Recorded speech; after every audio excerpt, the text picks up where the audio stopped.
There are a few garden annuals that give us clear, beautiful colors like sweet peas. This is one plant that we're glad that we started ahead of time on. And the sweet peas that we have growing against this white lattice were actually started in late January or early February, and the transplants were set out in late March. But even then they sustained one freeze back and had to be mulched pretty heavily and have grown back just beautifully. Now, if you want to grow sweet peas in your garden, you need some place for them to grow up through, some sort of support. You need to count on them as just an early summer, late spring to early summer source of color, and then of course they'll start to die back in the heat, but you can plant some for the fall. If you sow them in, say, late August, or maybe start some indoors and plan to transplant them out in early September, they'll give you some fall color as well. The nice thing about sweet peas is that they do have these outstanding colors, but also many varieties are quite fragrant as well.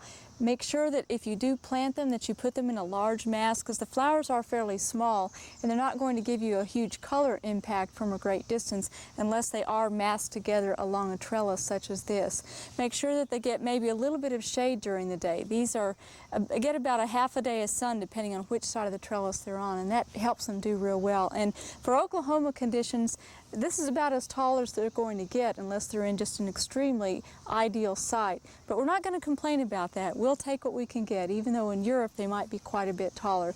But do try some for later on this season. We also recommend that you do a late summer sowing of morning glory and some other twining plants that would give you some fall, nice clear pink and red colors just like these.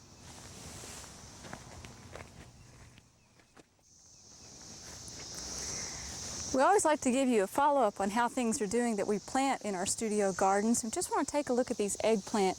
Now, these went in the ground 14 days ago. They're fairly small transplants, and just want to show you how big they've gotten, the fact that they're now flowering and starting to set fruit. And you certainly want to maintain your foliar feeding on the eggplant and make sure that it stays healthy and is able to resist insects and diseases. And we mentioned a couple weeks ago when we planted these that we are spraying them with a foliar mixture of fish emulsion and liquid seaweed, and that should help the foliage stay plenty healthy as they continue to grow through the summer, because that's the key with eggplant.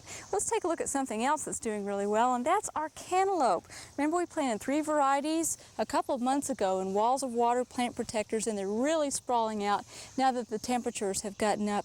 And if you have cantaloupes that are getting too long, there is a trick to keeping them fairly bushy and compact, and that is to take a length of the vine, if it tends to be overgrowing your beds or your growing space, and you can just pinch the tip of that back, and that will force out side growth. And right here, we have plenty of male flowers coming on right here, and that tells us we need to start being very careful with our pesticide sprays around melons and other vine crops, because when they're blooming they need several visits by honeybees in order to set fruit. So make sure that you're extra cautious with any pesticides you use. If you apply them at night when the bees have gone back in, and be particularly careful with ones that are highly toxic to bees. A lot of times we recommend sapodilla dust for use on squash bugs, on members of the vine crop family, but that is indeed highly toxic to bees, so keep that in mind.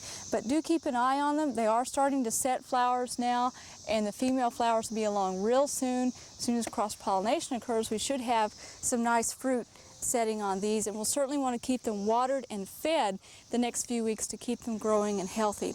Well, I've got some grapes to show you that need a little bit of thinning.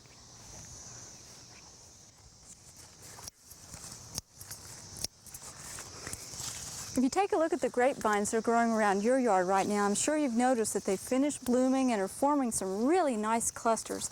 But the secret to having grapes that are tasty and of a good size is to thin the clusters. Now, on an individual, well-established vine, we really don't want more than about 30 clusters on there forming at one time. So you might look on a branch, and if you have on an individual cane 2 clusters real close together, you might want to go in and remove the lesser one of the 2 and let the one that remains size up, get larger, and get quite a bit sweeter, because they need quite a bit of food and sunlight in order to sweeten up real well. Another tip is, if you have a cluster that's fairly small, looks like it's not going to be very vigorous, you can just snip off the bottom half of it, and that's another way to thin the fruit on grapes and allow the remaining cluster to get a little bit larger. Well, on our vegetable and fruit garden update, one last thing I want to show you is some rhubarb Swiss chard that I think will just about make your mouth water.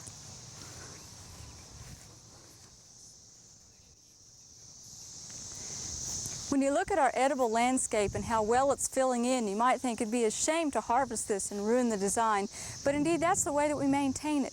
Take a look at our rhubarb Swiss chard. Now rhubarb is the cultivar name of this Swiss chard, and it's so named because of the nice red stems, but it is not rhubarb at all. It is a chard, member of the chard family.